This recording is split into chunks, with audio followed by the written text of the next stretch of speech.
This is a balance wheel. You'll find one in every watch in the world. Every watch.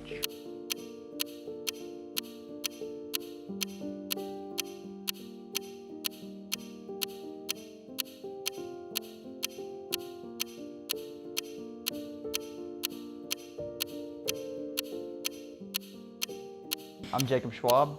I'm a senior at Duquesne University in computer science, and I'm a part-time watchmaker. Hi, I'm Olivia Babyok. I am a senior biology major at Duquesne University, and I help out with watchmaking by cleaning and helping pick out vintage pieces.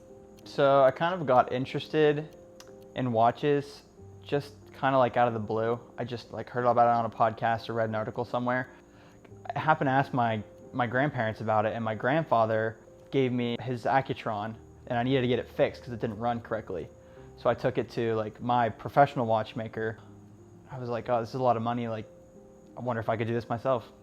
Well, we kind of came into it together because we weren't dating, we were just friends, and he invited me up to his room because he found this really cool piece that, long story short, was like a piece that was recreated by a new brand that would mimic the old watch that climbed Mount Everest. And he was like, this is just really cool, and it's such a cool piece of history that they revamped this brand, and I think I really want to buy it. And I didn't know anything about watches really, but I loved that he was passionate about it, and I was like, screw it, like, why don't you do it? And so we stayed up talking about it, and then it became a normal thing that he would invite me up. We would watch like some YouTube guy like talk about watchmaking or some new watch that he found that was historically significant.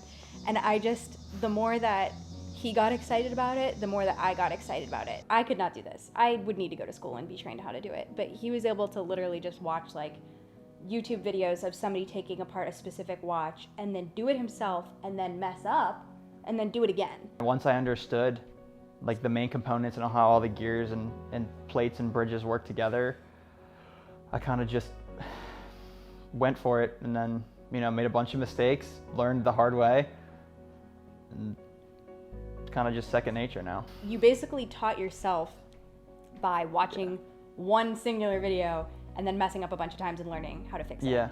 And then once he started being really interested in actually working on the watches, I was super geeked because I'm a tinkerer too as a scientist. So I just was super excited to be like hands-on, working with something and then watching it come back alive afterwards. We had to come up with some sort of way to get them clean before we could even start working on them so we wouldn't get the dirt in the movement. So we started with like a toothpick, a Q-tip, a toothbrush, and water and like a little bit of alcohol wipes. And I would like wrap the alcohol wipe around a toothpick, and I'd like take hours to clean these watches out just to make sure that, you know, we didn't get any dirt in the movements and stuff. We used to do it all the time. That was like a date night for us. Was like tedious. We'd pick up a vintage watch and like I'd spend 2 hours cleaning it and then he'd spend 2 hours fixing it. All right. It's always good when you love someone to like watch them be really passionate about something. I don't know. You also have it's so cheesy, but like it makes me love you even more when I see how excited you get about fixing something. Thank you. Or finding something. Thank you. I was gonna say you also have a very good aesthetic eye. Like I focus on the mechanics and like complication and things like that, but like you understand that it's also like in a way it's like an art piece. Yeah. So there's an aesthetic side to it that like you really understand and appreciate. I think it's a perfect balance between like the science side, like the mechanical engineering and genius that is behind that, but also like we talked about the aesthetic and what's pleasing to the eye. I think that science is art, and I think that art is science. There is something absolutely artistic and beautiful about the mechanics of creating this like teeny tiny little masterpiece that's running perfectly. And that to me is both scientifically magnificent, that you could create this teeny tiny little thing that runs and keeps time and all of these things. And it's also so artful that you could make it look so beautiful and so well put together and everything. So I think it's both. The fact of the matter is it's a dying industry. Your independent watchmakers are overloaded with work and they're all old. So they're getting ready to retire because they can't take the workload.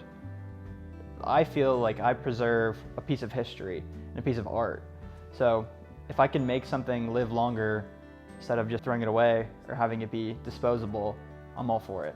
I would agree. I think it specifically with like my great-grandfather's watch, like I only knew my great-grandfather for like 4 years. I probably never even saw him wear this watch, but it's something really meaningful to me that I can wear this when I go on like, you know, an interview for grad school. Like I can wear this watch and have a piece of my family history on my wrist that he wore for his interviews and he wore for maybe the birth of his daughter and things like that. I think that's just incredible that you're preserving this piece of history and that you're even able to, which goes back to like the scientific marvel of a watch is that like he's got pocket watches from the 1800s, like some train conductor, you know, in like the middle of Philadelphia was probably using that, and now it's here sitting in Pittsburgh, you know, running perfectly, and that's just so cool to me. We always say that there's no such thing as like a cheap watch or like a crappy watch, because as long as you really love it and you wear it all the time, it doesn't matter if you spent $10,000 on it or you spent $5 on it at Walmart, because you love it and you wear it all the time and you're using it for what it's supposed to be done, which is wearing it and looking at the time.